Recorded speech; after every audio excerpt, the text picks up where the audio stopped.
So this is our little session that we're doing, part of our Petoskey Strong informational webinar series. And this one we're focusing on online ordering and curbside.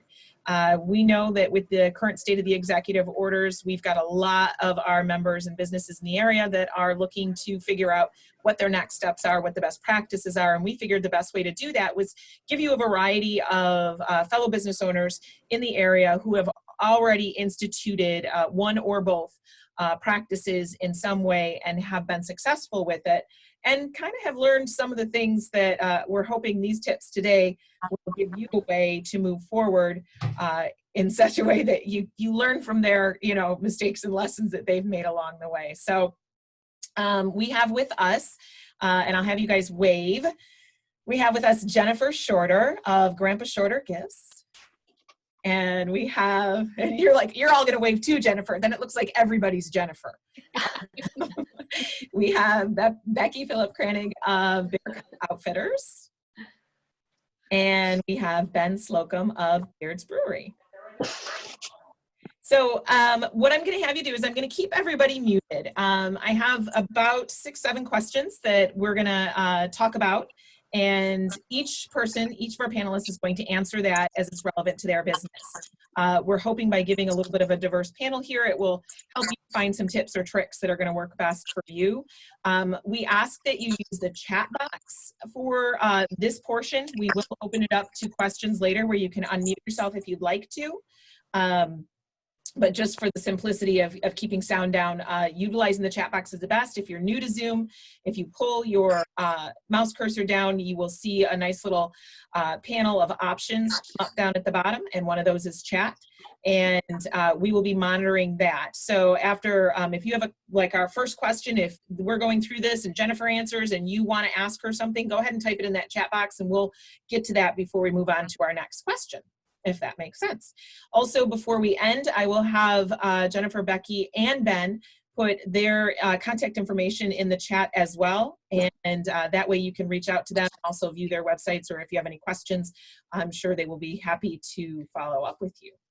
So the order will kind of just go as it shows on my screen, which is Jennifer, Becky, and Ben. So the first question that we want to cover is, what did you need to do to accommodate yourself to online ordering? We know many businesses have that already built in, but some don't, and some probably weren't prepared for that shift. So what did you have to do in particular in your business, Jennifer, to accommodate to online ordering?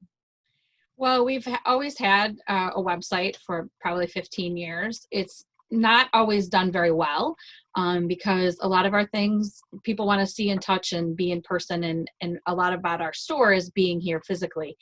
So that didn't always translate to the website, but we're finding now in this environment where people can't be inside our store that our sales have really grown immensely online.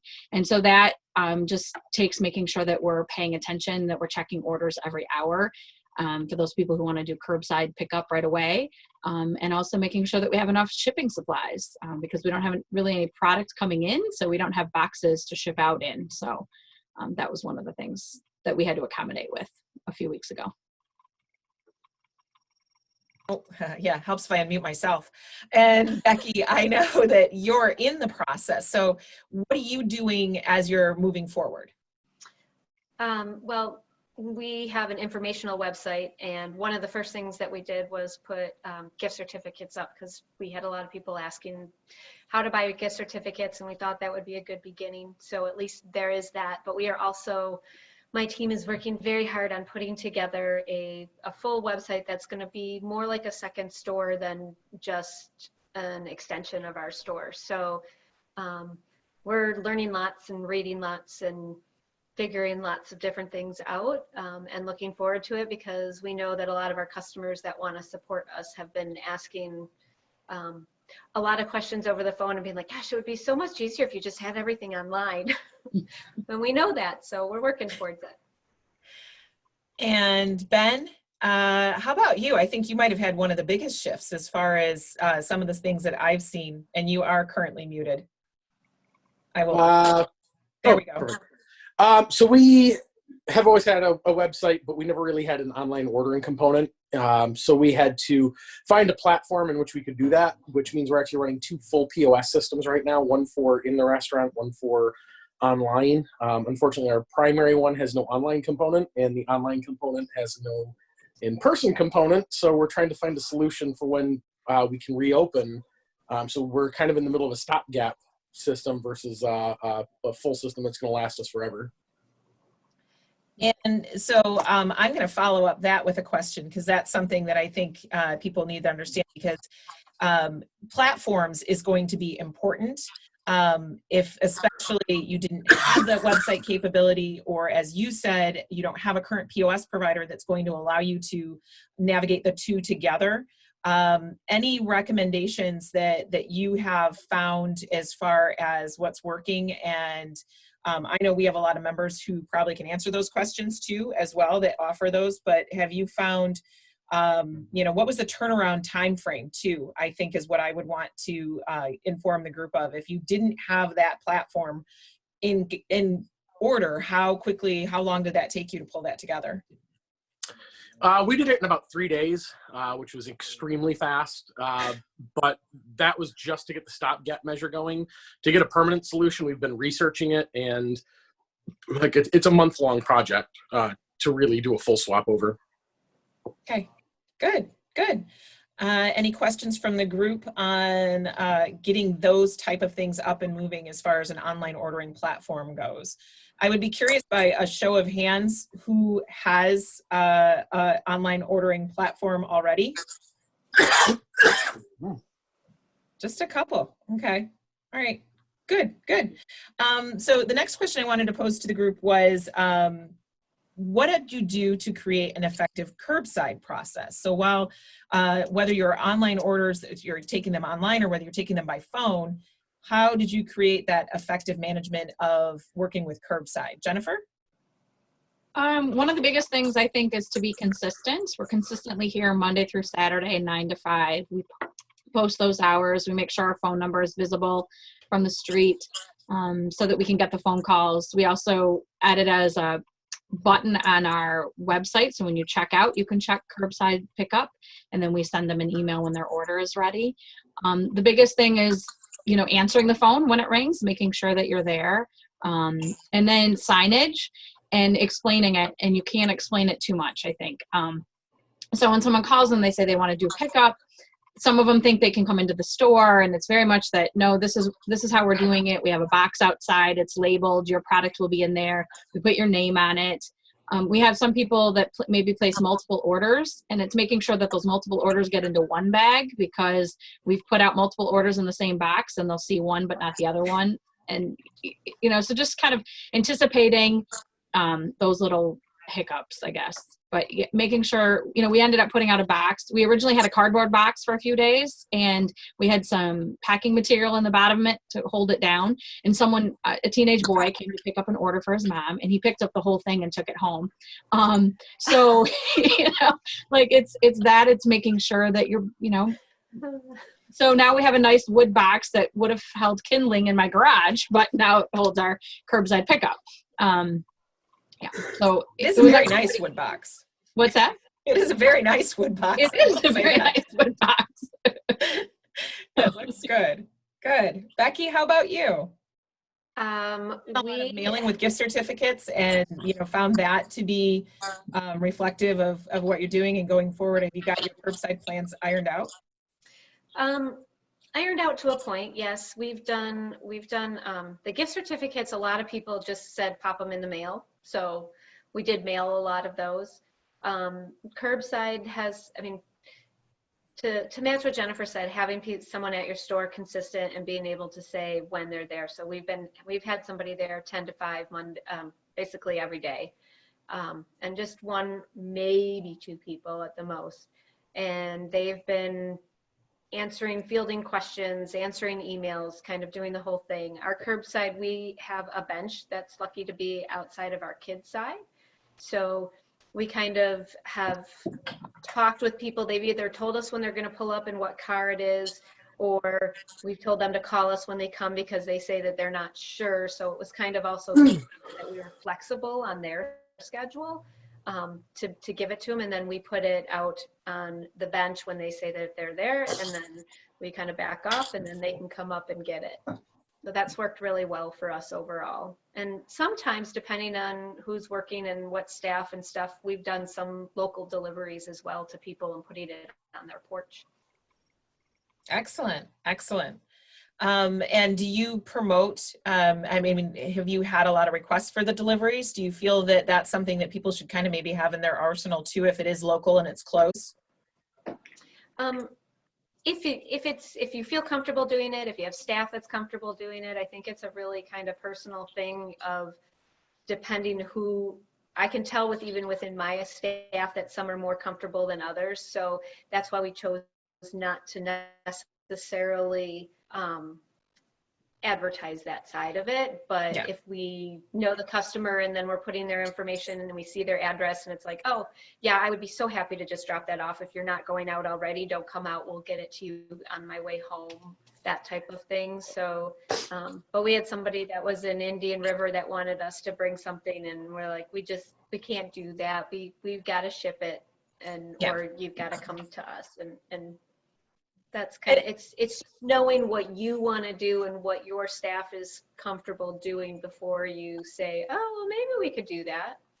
And also, you know, looking into, you know, I would get yelled at by my board chair that is an insurance that, you know, also looking into your insurance as well, if delivery is anything that you're thinking of, because if you weren't set up for it, your business is not going to have, you know, you've got to make sure the insured and the driver and everything is all together and it's under your business. So keep that in mind too, if you're thinking delivery mass terms.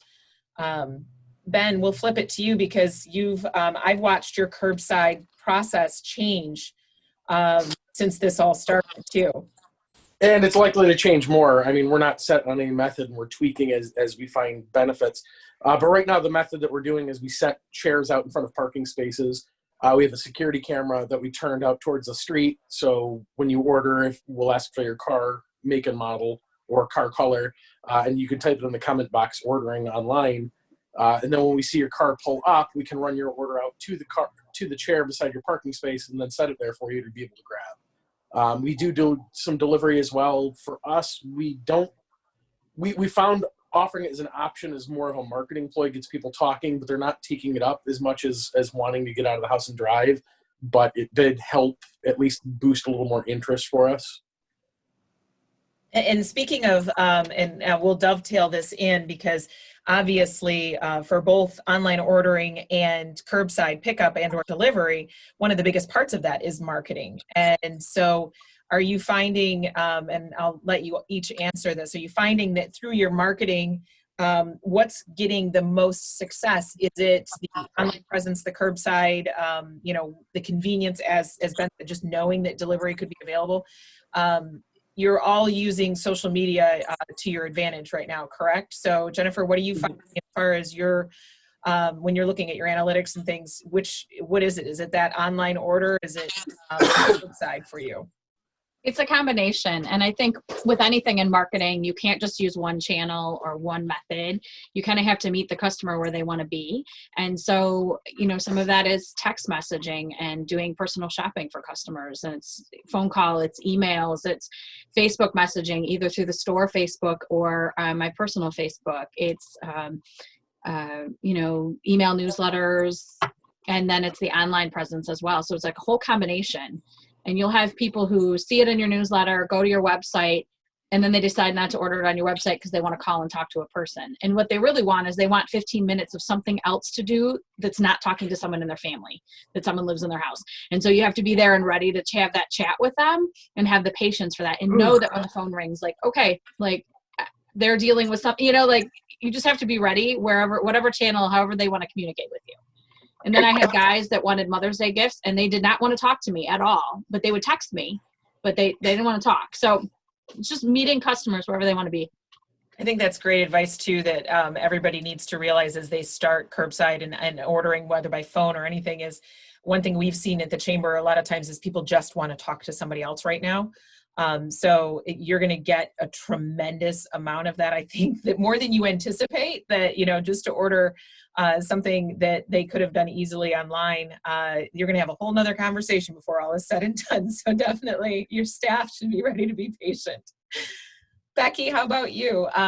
Your marketing pretty much similar to Jennifer, is hitting all those platforms, I'm assuming. Yes, very similar. We have a lot of people contacting us through our website, through email, through Facebook messaging, or just a Facebook post. And then a lot of people calling. And when they call, they're saying that, for us, it's, hey, we really want to get shoes for our kids. How do we do that? How do we measure them? And so we kind of walk them through that process, or if they're wanting an outfit, or if they're wanting some type of clothing because they're going to do some activity. There's a lot of talking back and forth. For our customers, we find that the average time you're spending with one customer during all this is probably a minimum of 15 minutes. That there's been times where we've done, between the texting and pictures back and forth, or even FaceTiming the stuff in the products in the store, it can be up to an hour. Good heads up for sure. Ben, how about you guys? You just said too that delivery was more of a tactic for you. You're doing a lot of outreach, I've seen on social media, and I mean, just a ton. Yeah, I mean, we've got a whole team that kind of works on that, but we kind of tweak our message depending on the platform, whether it's Facebook, Instagram, or website. Try to focus in on what that individual crowd is a little bit more interested in. But that's not my area of expertise. We've got others that work on that for me, which is good. But we do find we do have to change the message a little bit depending on if it's Facebook or Instagram or what the channel is. Yeah, and right now it's probably more important to market yourselves than ever. And I know that everybody here knows that. And just, as Jennifer and everybody just pointed out, be thorough and hit all the channels as quickly as you can. I wanted to ask you guys a little bit about inventory, menu options. How is it managing it from this standpoint different than when you had face-to-face business, Jennifer?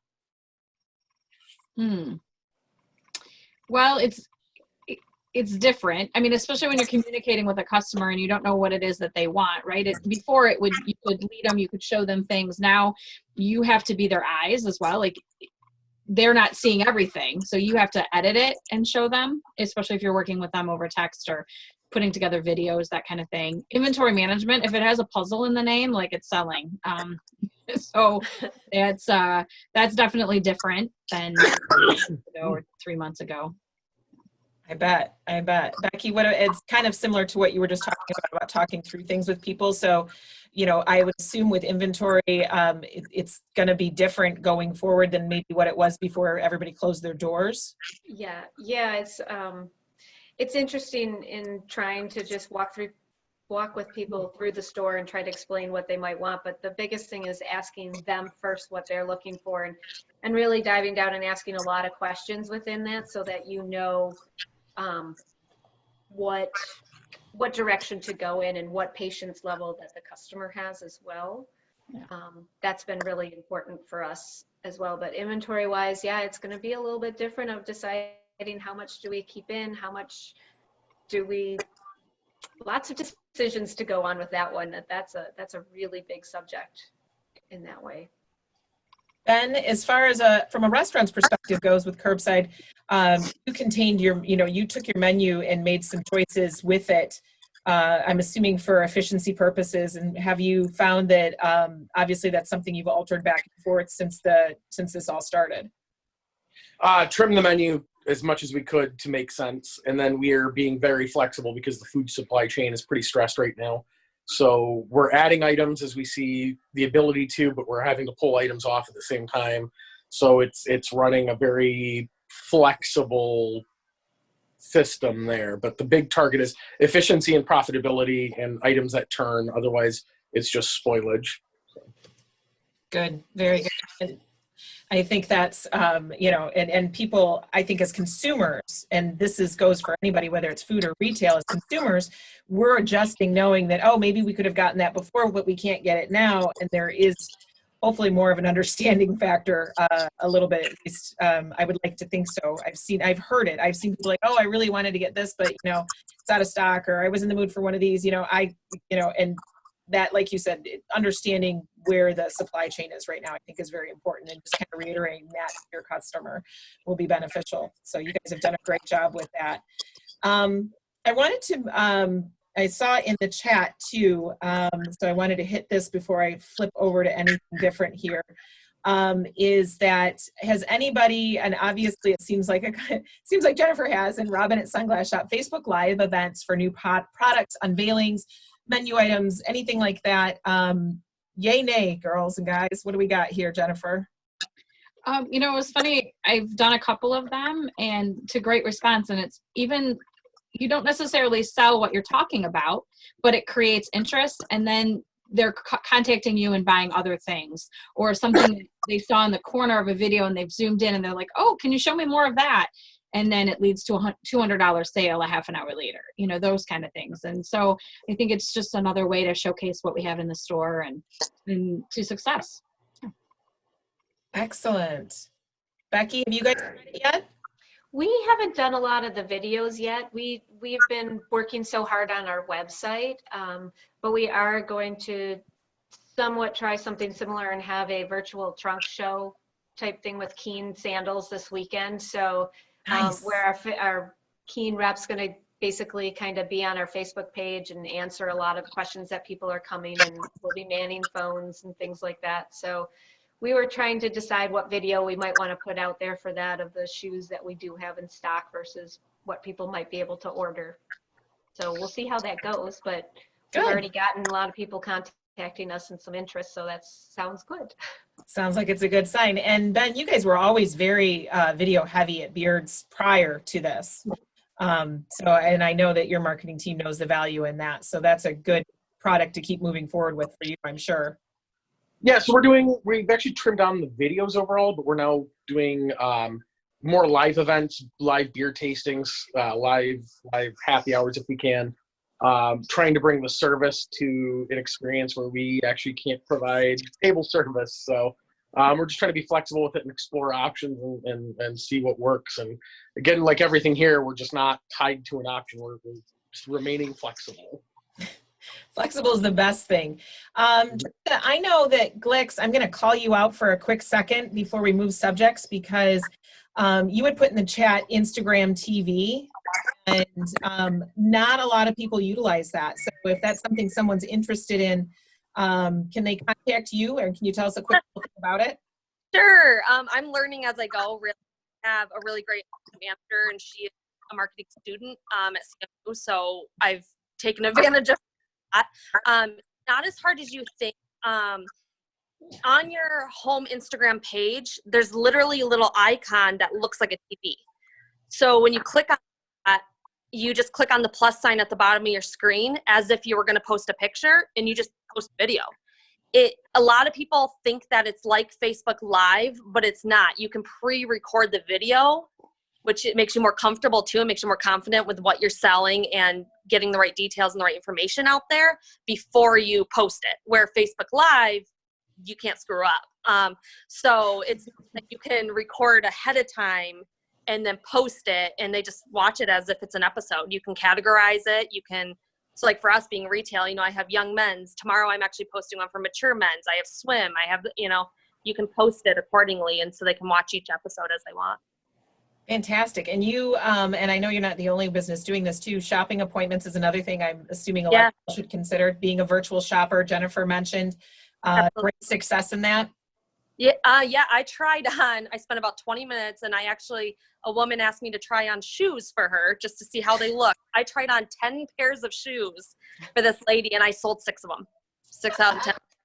So I'm like, sure, why not? Put the camera in the mirror and just did it for her. I mean, like they said, you have to be flexible and consistent and just being here. I'm actually waiting for a guy to get now to call me.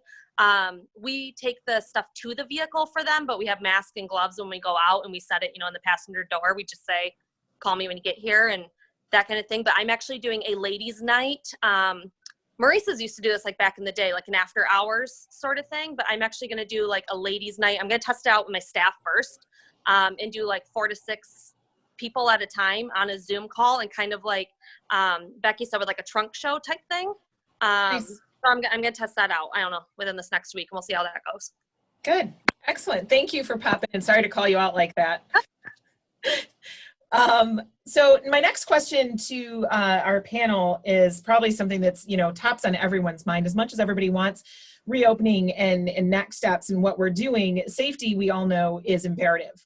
And so I'm curious what you have all done to keep not only your employees safe and comfortable, but your customers safe and comfortable, because that's going to be a big thing going forward for anybody as they venture out when things start to reopen. Is how safe is this? How safe do I feel? And as we bring back our staffs, they're going to, our staffs are going to feel the same way. So what are you doing for safety issues for employees and customers to make them feel like they're at their best, Jennifer?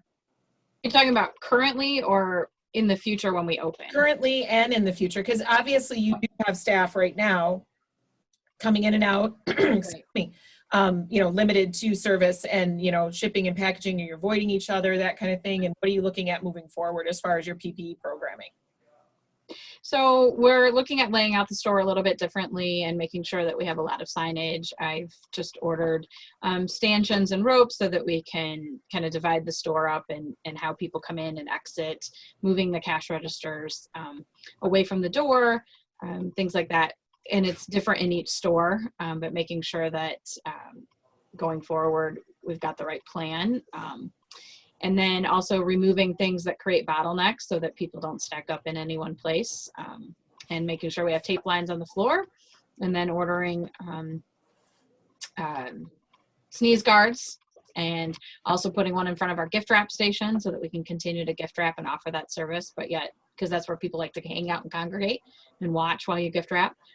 Make sure that we have a little barrier there. And then the biggest thing is to talk to my staff. We have these conversations about every 3 days. Like, what are you comfortable with? What are you feeling? What are you sensing? How do you want to go forward? And then asking, what we're seeing out in the community and what makes us feel good and what makes us as customers feel not so good. And then making sure that we're avoiding those situations. Excellent. In our own store. So. Becky? Similar to Jennifer in the way that we're going to be ordering the sneeze guards and putting those up. We haven't decided quite how we're going to do the design of the floor, but we know we're going to have less folded items so that people don't have to feel like they have to pick them up and touch them to see them. We're going to have less racks to create more space for people to be able to walk around and not have clogged areas.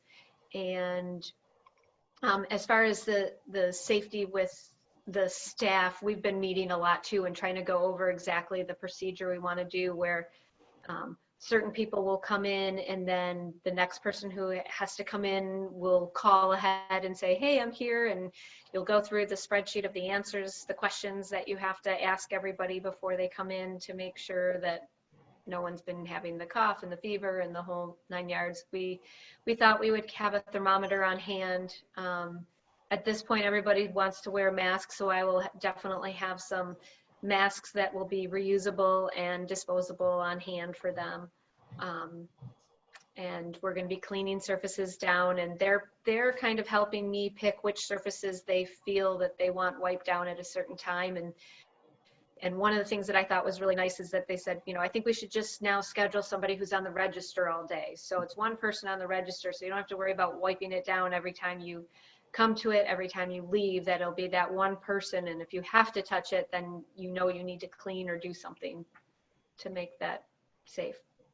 I think that's really a good tip, because one of the biggest things that we're hearing too on a state and national level is that, for reopening, there's so many resources out there as far as protocol from OSHA, cleaning, everything that should be going on, and building your business plan around the safety of not just your customers, but also the comfort of your employees as to how cleaning takes place, when schedules take place, who wears what, who stays where, and especially that required, because it is required by our health department, testing checklist of questions that has to be asked, and determining if you're going to have the employee do that before they walk in the door, or they're going to do it in a safe space before they come to do their job. So I think that's a fantastic tip for sure. Ben, how about you? I think with food safety, that's a whole nother place. And I'm unmuted. Right now, it's, sorry. You're good. I had to step away for a second. We're still living in a construction zone right now, which is driving me nuts. Right now, we're doing the best to keep 6-foot spacing, but anybody who's ever worked in a restaurant knows that's just not real possible in a kitchen. They're just not designed for that. We're doing what we can to be safe, following all health department guidelines, but when it comes to opening up full time, we don't really know what the answer is yet. There isn't really any guidance as of yet for restaurants anywhere in the nation. We're kind of looking at what the best practices are right now, making significantly more disposable options, disposable plates, disposable ketchup packets, really, really likely changing the entire business model from the ground up, which is going to be needed for, I think, anybody in the food service industry, with the exception of Taco Bell and KFC. So, does anybody else notice every time they go by the lines around the building? I think they are the number one boosted business by COVID. I've never seen anything like it. I'll just say that. It's wow. Who knew? Okay, good. Thank you guys very much. So, all right, last question for you, and then we'll see if anybody has any questions. I'm curious, if there's something that sticks out, what did you learn along the way, whether it be curbside, online, safety issues, whatever it's been, as you've made the adjustments through this already? The trial by fire state we're all in right now. Was there anything surprising? Was there anything, if you can give a tip and say, hey, here's something we figured out the hard way, or we're figuring out now, what would it be, Jennifer? I think the biggest thing is communication. That's with your employees, your vendors, and your customers, and over communicate. And if you can put someone on the phone so that you can answer every phone with a smile and you get the right person that's answering the phone, and then making sure that you're watching for burnout, because there comes a limit to how many times you can answer the phone and that kind of thing. That would be our biggest thing, is to just make sure that your customer service is coming through in all of your ways, and to make sure that you're communicating. So we brought somebody back 2 weeks ago, and literally that's her job, is she answers the phone, because she's always in a good mood, and it has the patience that we need for that position right now. Excellent. Becky? I agree wholeheartedly with Jennifer about communication with everybody. The minute you forget to talk to someone, it's kind of like, oh, why didn't I reach out to them first to do something, whether it's a rep, a company, or staff. Even the staff that's not coming in, we've been trying to include them and have them do things and stay involved with the store, so that they still feel like they're part of a team. And so I think that's just, don't lose sight of that, is that your staff, it's going to be hard to find new people, I think, to train them and do things. So if you can keep the ones that you do have and work with them and make them feel safe, that's really important, because then they want to work for you as well. I was going to throw in one thing before I forgot, is that, and I want to do a little bit more research, but is that if you, in our retail store, we have a steamer, and if you steam clothing, that can actually kill, besides getting the wrinkles out, that can kill the viruses too. So I was going to possibly try to do some research to see if, someone tries something on, they put it on a rack that's outside our dressing room, and then I have someone who can steam everything and wait a little bit of time before they put it back out on, so that we can get people doing some of the other normal things but feel safe about it. So that was something that I wanted to pass on to other people, that might be good. I think that's fantastic, and I would love to circle back with you on that, so that we can share that, because that is something we're hearing from members who have, clothing businesses that have anything of a soft surface that you can't spray down at the end of the day or in between. And I've heard lots of talk about UV, and some of them you have spray machines that have other things, and there's mystery. And I know that seems to be a lot of information floating around there. So kudos for starting to pull through that. Exactly. And we have some questions in the chat, and I'll get to all of those in just a second. Ben, what's been your trial by fire thing that you've learned along the way, the biggest thing you could pass on? The biggest thing is be flexible. Plain and simple, things are developing still constantly. We've got info coming out constantly that we end up finding out that's wrong, stuff that we get updated from the health department that flies in the face of stuff that we get from different associations we participate in. Biggest thing is just being flexible, being open, and communicating as much as you can. Trying to provide as stable of a face to your guests as you can, but behind the scenes it might be that duck with the feet freaking out. Trying to keep the communication going with the staff as changes come down. It used to be every 4 or 5 hours we'd get something that would dramatically change. Now it seems to be about every two to 3 days. But being able to roll with those punches and develop and come up with that new system or tweak the system to fit those is critical. Excellent. Very good. Yeah, flexibility, I think, is key to moving forward in this with everyone. I'm going to read a couple things here from the chat box, and if you feel free to enter yours as well. Trista from Glicks, as a best practice, says they're keeping their fitting rooms closed when the time comes to open the doors, and they're going to be limiting returns and exchanges, limit of 5 customers in the store at a time, tape on the floor marking 6 feet apart at the register.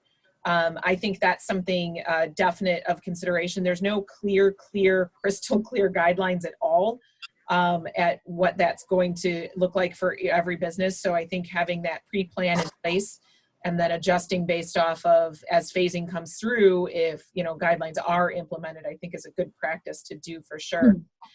Because as Robin asks from the sunglass shop following that, is anyone aware of how many people per square feet of retail space? Great question. Anybody? As of right now, I heard there's no guidance. It'll be coming down the line now. There is not.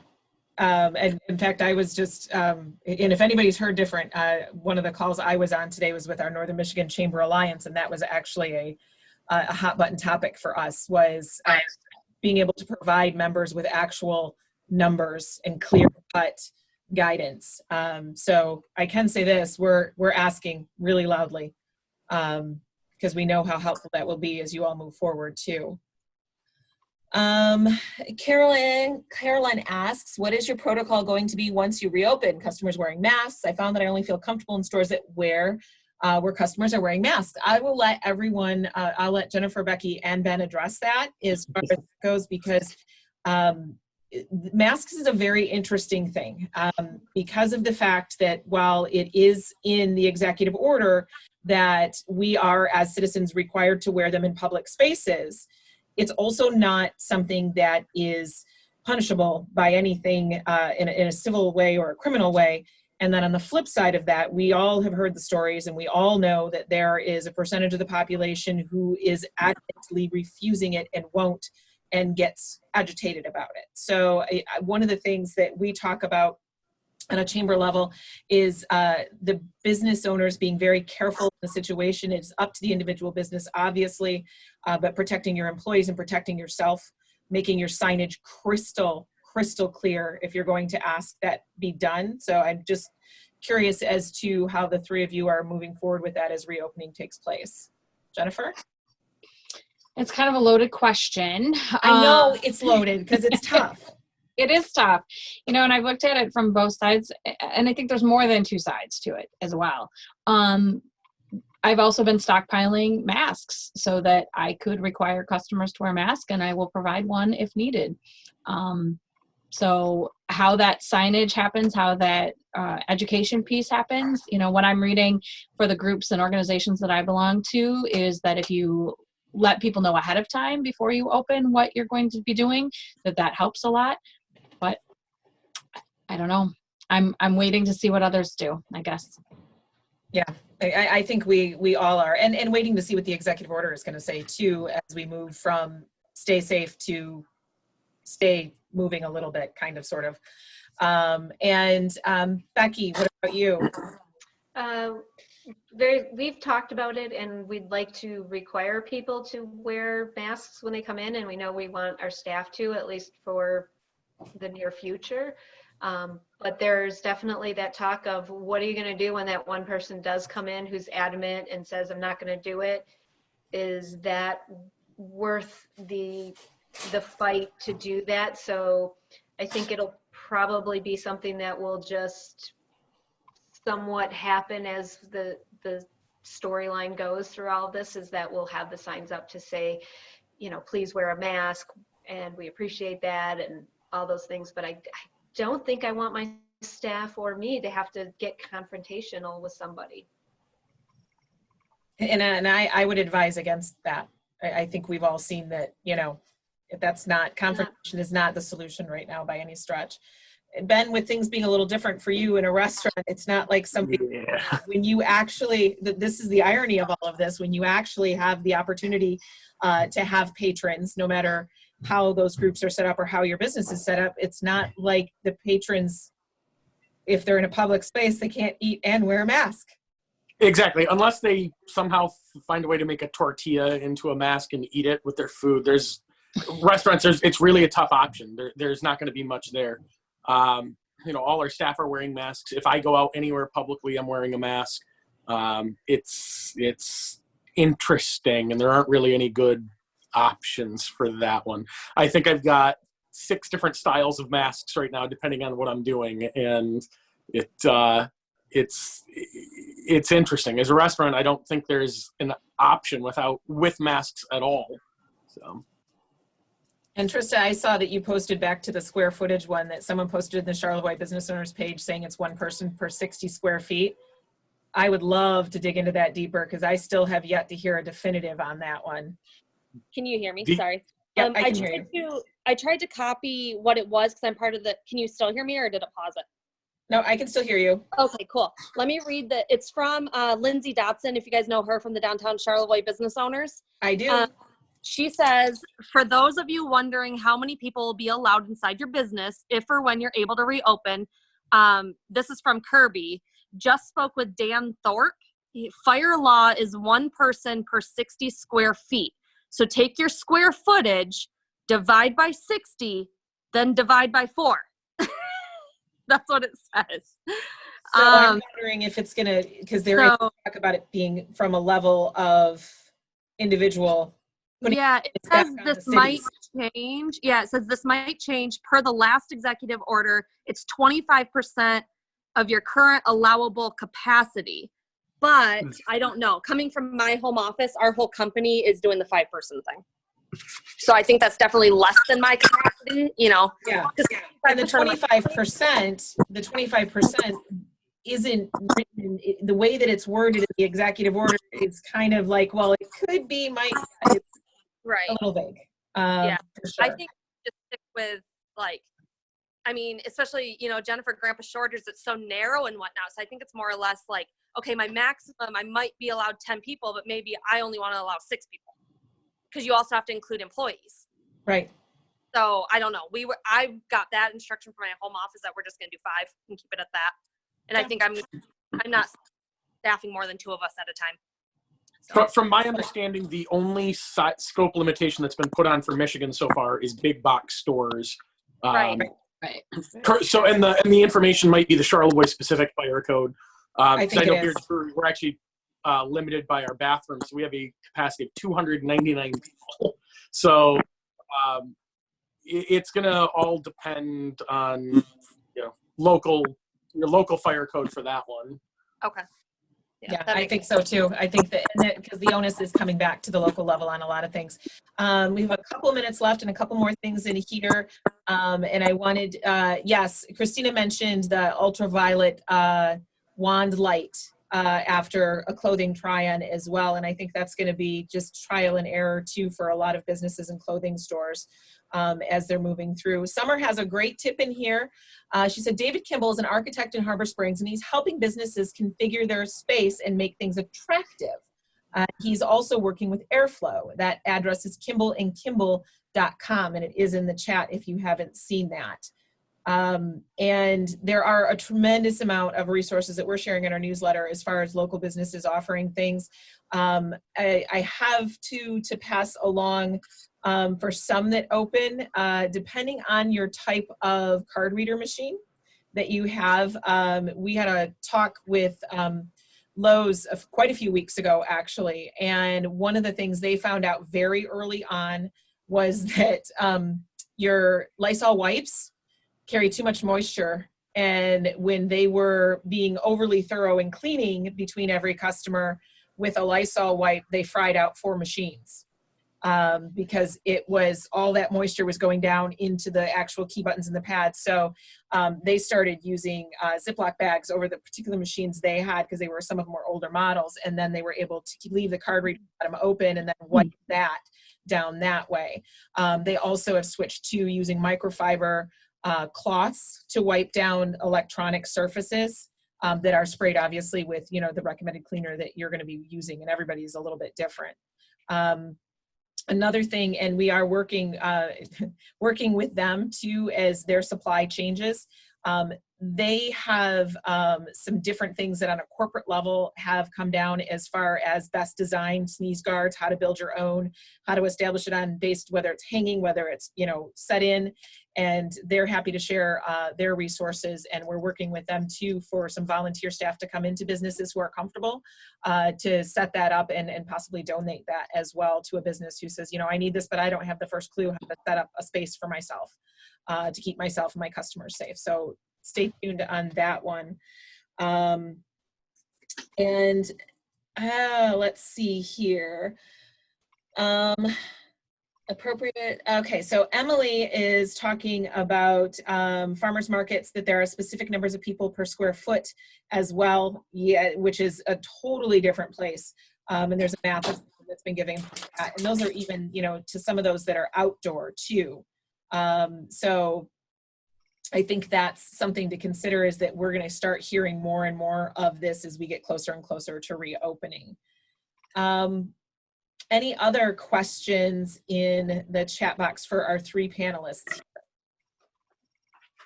Or if you just want to ask it, you can unmute yourself too. You guys did a great job.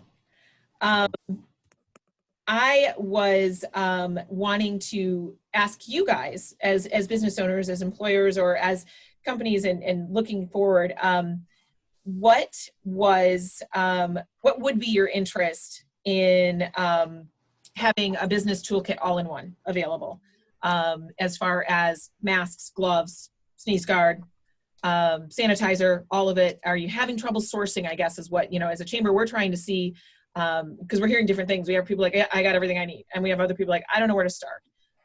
So, feel free to email, chat with us, let us know that. But we're just kind of curious going forward, trying to see where we can best help with the resources, because we know that as we open and requirements are met, that's going to become difficult for a lot of people too. So we want to make sure that that's something we have out there. So another thing I just saw in here, Gail sneeze guard provider was Lowe's.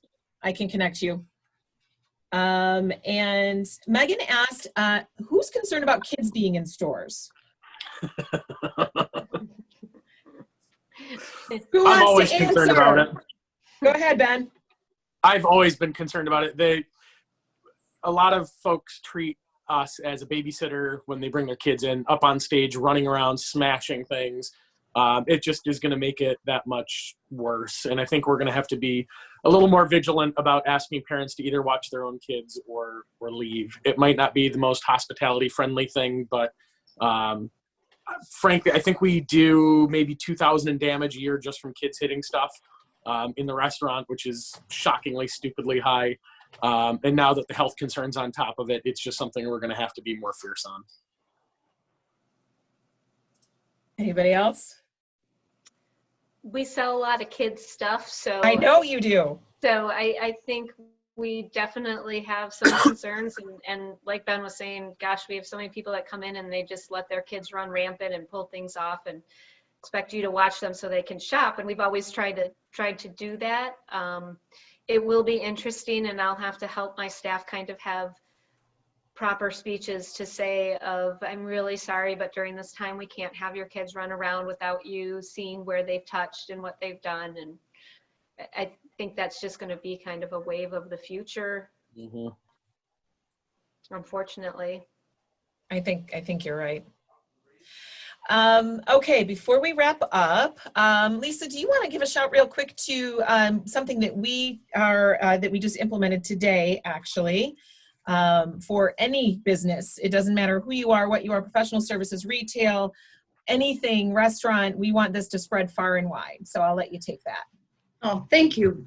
Yeah, today we launched what we're calling the Petoskey Strong Business Highlight.